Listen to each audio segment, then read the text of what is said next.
সফররত বিরোধী দলীয় নেতা ডাক্তার শফিকুর রহমানকে নাগরিক সংবর্ধনা দিয়েছে ইসলামিক মিশন জাপান। সোমবার রাজধানী টোকিওর একটি হলে তাকে সংবর্ধনা দেওয়া হয়।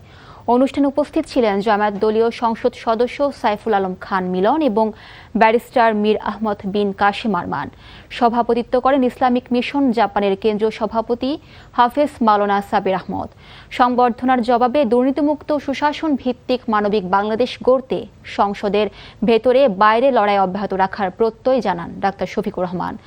জুলাই গণহত্যার দায়ে হাসিনা সহ সকল অপরাধীর বিচার নিশ্চিত করার দাবি জানান তিনি।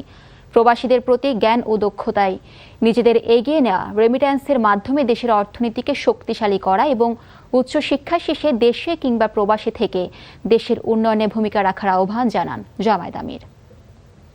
আমার চাহিদা আছে রেমিট্যান্স আমাদের লাগবে, কিন্তু এটা আমার 1 নম্বর না, এটা 2 নম্বর।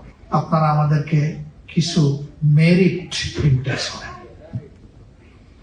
কিছু ব্রেইন আমাদের দরকার। এখন এই ব্রেইন কারা? আমাদের দেশ থেকে যারা এখানে এসেছেন, লেখাপড়া করেছেন, বিভিন্ন সার্ভিসে আছেন, তাদের মধ্য থেকে কিছু মানুষকে আমরা অবশ্যই চিনি।